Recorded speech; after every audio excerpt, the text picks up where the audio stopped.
You've probably noticed something strange about today's world. Everyone is desperate to follow the trend, except the people who spit on it. And before you assume they're the authentic ones, the rebels, the deep thinkers, here's the punchline nobody likes to hear. A lot of people who reject everything that's trending aren't being profound, they're just running away. Hard to swallow? Good. Because this is where the video actually starts. And if you stay until the end, you'll finally understand the real psychology behind this behavior. The honest beauty, the ugly truth, and the part everyone refuses to admit. And let's kill the romantic fantasy right now. Rejecting trends doesn't automatically make someone original. Sometimes it's just insecurity wearing a leather jacket. But here's the twist. There is a smaller group of people who reject trends because they see something everyone else is too distracted to notice. The emptiness of chasing validation. They look at the crowd copying the same outfits, the same slang, the same aesthetic, and think, why would I want to become a clone? So here's my promise to you. By the end of this video, you'll understand why some people detest everything that's popular, and why others, without even knowing, use trend rejection as a shield to protect a fragile identity. We're just getting started. And believe me, the next part hurts a lot more.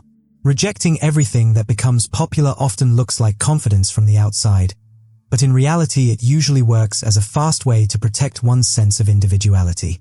When a trend starts spreading and people begin copying the same clothes, the same expressions, the same aesthetic, there are individuals who immediately step back as if the entire movement were trying to swallow who they are. They refuse without even evaluating the trend itself. The simple fact that it's embraced by the majority makes it feel intrusive. This creates a habit. Whenever the crowd moves in one direction, they automatically walk the other way. Not out of depth, nor out of brilliance, but out of a constant need to avoid being grouped with everyone else. It becomes a reflex, a shield that keeps them from feeling exposed or comparable. Over time, this pattern stops being a choice and becomes a default mode, something they do even when the trend has nothing wrong with it. And instead of shaping a genuine identity, they end up reacting to the world rather than choosing anything for themselves. On the opposite side, you have the trend chasers, the ones who adopt every new look and every new behavior as if staying updated were a matter of survival. They're so afraid of missing the moment that they switch personalities with every new wave, believing that relevance depends on imitation. Two extremes moving in different directions, but both driven by the same quiet discomfort. Let's be direct. Many people who reject trends aren't doing it for depth or rebellion. They just don't trust the crowd. And this isn't trauma poetry, it's basic social behavior. When something becomes popular, they instantly lose interest because popularity, for them, works like a filter. If everyone likes it, it probably has nothing to offer me. They see mass adoption as proof of superficiality. This mindset creates a very specific pattern. They judge trends fast, often without trying them, because their goal isn't to choose, their goal is to distance themselves. They prefer liking something before it becomes mainstream or after the hype dies, because that's when they feel their taste is actually theirs. Anything embraced by too many people feels contaminated, diluted, or cheap. And here's the important point. Rejecting trends doesn't make them deep, but it also doesn't make them wrong. They simply don't want their identity tied to collective enthusiasm. To them, trends attract people who crave attention, people who mimic whatever is loudest, people who change every month to stay relevant. So the trend rejecter responds with the opposite instinct: stability, loyalty to their own preferences, independent of season or hype. But there's a final layer, the one that actually determines who's authentic and who's just reacting. Trend rejection only becomes meaningful when it comes from choice. Most people who reject everything popular are not acting out of taste. They're acting out of reflex.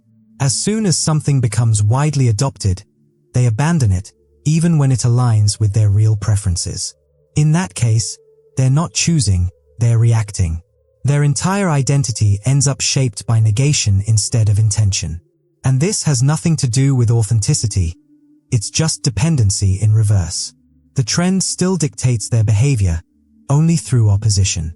At the same time, someone who follows trends isn't automatically shallow. Some people try something because it's everywhere, and they keep using it because it fits their style, life, or personality. They're not copying out of insecurity. They're adapting what works for them. Popularity doesn't influence their sense of self, and lack of popularity doesn't influence it either.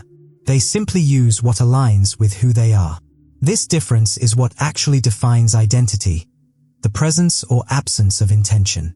A person who knows their own preferences can adopt a trend one day and ignore another the next, without internal conflict. They're not trying to stand out, and they're not trying to blend in. They're consistent because the reference point is internal, not social. And that's why they stand out naturally, not through effort, but through stability. The last step is practical, separating real preference from automatic reaction. Here's the point everything comes down to: separating preference from reaction. If someone rejects a trend without thinking, that rejection isn't personality, it's inertia. And if someone follows every trend without evaluating it, that following isn't expression, it's dependence. In both cases, the behavior is automatic, not intentional. So the practical step is simple. Stop using the crowd as reference. If something is popular, ignore the popularity and look at the thing itself. Does it fit your taste, your rhythm, your lifestyle, your values? If yes, use it. If not, leave it. No performance, no need to justify, no opposition for the sake of opposition. Once the influence of the collective is removed, what stays is yours. The rest was just noise. And this is where authenticity actually appears. Not in rejecting everything, not in copying everything, but in choosing without letting numbers, hype, or irritation dictate the direction. The more consistent someone becomes with their own criteria, the less they need to announce individuality. It shows on its own. If this kind of straightforward truth helps you understand people, behavior, and yourself with more clarity, you already know the way. Subscribe so you don't miss the next one. Identity isn't built by running from trends or chasing them. It's built by finally learning to choose without looking at the crowd.